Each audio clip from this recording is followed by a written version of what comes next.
Do you remember when 20,000 people walked out of Google in protest of unfair and unequal treatment of women at the company? On a single day? The protest was dramatic. It was headline-grabbing. It sent a clear signal. We will no longer check our identities and our values at the workplace door. It was also the exception rather than the rule. Because while brave, certainly brave, the Google employees felt safe enough to organize collectively without fear of reprisals. They felt secure enough that even if they lost their jobs, they'd still probably be highly employable somewhere else. Not everyone has that luxury. Not everyone feels that way about speaking up at work. Social movement scholars would call the Google walkouts a mobilizing structure. Others mobilize in different ways, depending on their context and their cause. In fact, walkouts do happen pretty much every day in the workplace. They're just not normally done with our feet. Instead, they're checkouts. They're invisible walkouts that happen with our hearts and with our hands and with our voices. And let's be honest, amongst the TED group here, pretty much all of us have checked out at some point in our careers, haven't we? When we feel psychologically unsafe or unvalued, we protest quietly, sometimes even silently or subconsciously. Maybe we stop trying as hard at work. Or maybe we act in ways that subtly undermine leadership or act against the organization's objectives just a little bit. In corporate speak, we become disengaged or actively disengaged. Like 70% of the workforce, at a cost of hundreds of billions of dollars a year to the global economy. So, if you're an executive and you want to avoid walkouts or checkouts before they become issues at your organization, there are 3 things that you can do. First, unblock communication. Walkouts and checkouts happen when we feel that we're not being heard, we're not being respected or considered in the workplace.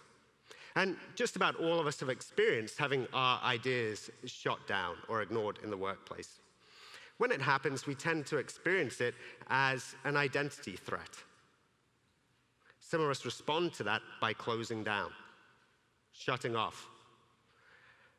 When we feel that we don't belong or that we're unimportant, our reaction is to stop caring as much about our work and caring as much about the people around us. So I remember feeling heartbroken when I was a new manager. I just asked a colleague of mine with decades of work experience for a recommendation on a problem that she'd brought to me. We stood in agonizing silence while she searched for an answer, any answer. After a long pause, she looked up and said, "I have never been asked what I think at work before." Now that is tragic, and it's all too common. And to avoid this pitfall, we need to continually invite people to speak up at work, because making these invitations just a routine part of how we engage with each other in the workplace actually lays really important groundwork that is needed for those times when people have to speak up and have to be heard on issues that are hard for management to hear. Backed into a corner by the scale and the intensity of the protests, Google CEO Sundar Pichai had a choice. He could choose to respond in a way that would close the door to people acting in line with their values, or he could choose to open it wider. Pichai's public response to the protests was not defensive. Instead, he sent an email out to the whole company. He said, "I understand the anger and disappointment that many of you feel. I feel it too. And I'm fully committed to making progress on an issue that has persisted for far too long in our society. And yes, here at Google too." He informed managers of the planned activities. He reassured protesters that they would have the support that they needed. But checkouts, because they're invisible, are even harder to notice and address than a 20,000-person walkout.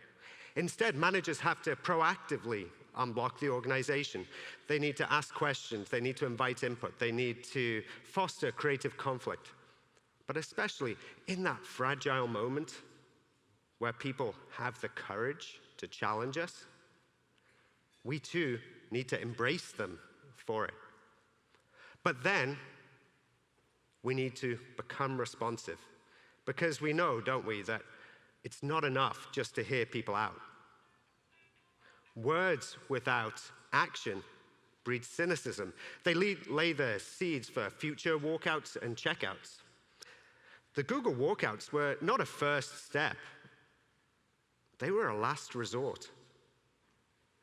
The Google employees had already spoken to managers and HR and ombuds people. This was an escalation because they felt their issues were not being addressed, they're not being taken seriously. And while Pichai's response was a good one, it was supportive, some people continue protesting to this day at Google because they do not feel that sufficient action has followed the supportive words. Now, when managers and employee activists are on the same page, then action is a natural next step. But here's the thing, we're not always going to agree, are we? Sometimes employee activists will raise issues that managers just don't agree with. And in that fragile moment, we will determine what kind of culture we will have. Will we engage in dialogue and debate? Can we stay unified even in dissent?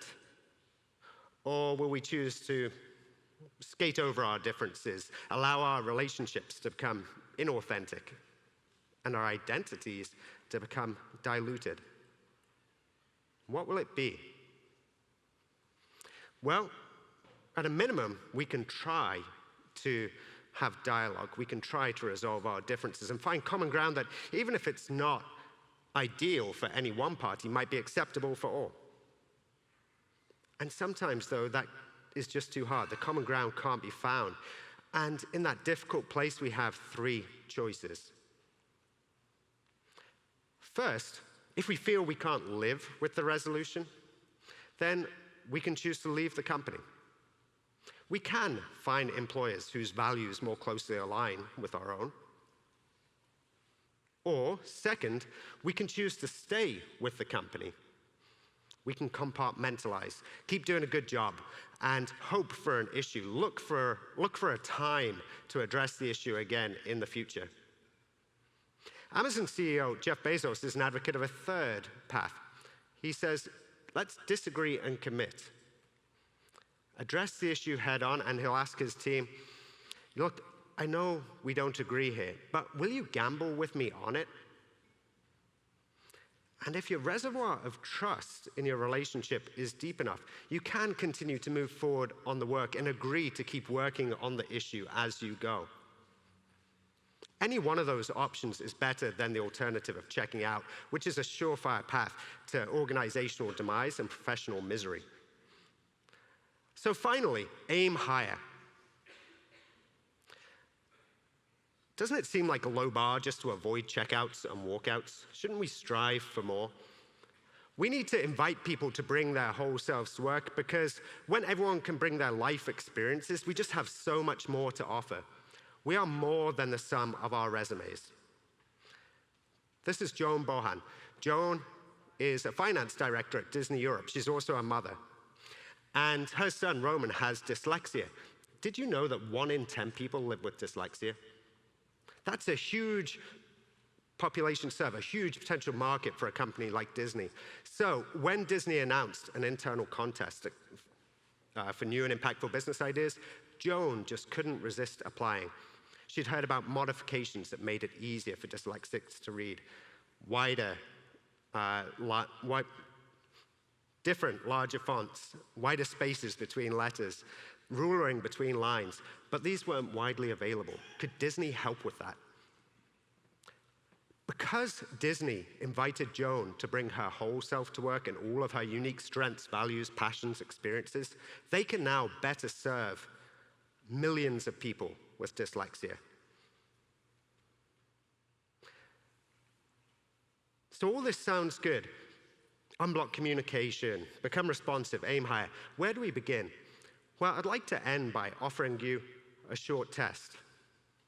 I'd like you on Monday morning to go back into work, and I'd like you to walk around and, after some pleasant chit-chat, talk to 10 different people and ask them this question. Hi, what don't we talk about around here that we really should be talking about? You'll probably get one of those awkward silences, and that's okay. If they do pause, then say, come to me later, tell me what you find. If no one has anything, then your organization is probably blocked. But that's okay. By asking the question, you have signaled openness. Keep going. Keep asking the questions. Ari Weinzweig, CEO of Zingerman's, likes to say, success doesn't mean we have no problems, it means we have better problems. And my closing wish for you is that you earn better problems. By unblocking communication, by becoming responsive, over time, more and more people will open up and start sharing more of themselves, their ideas, their unique offerings. And over time, you will have a new, better problem. Harnessing that energy and aiming higher. Thank you.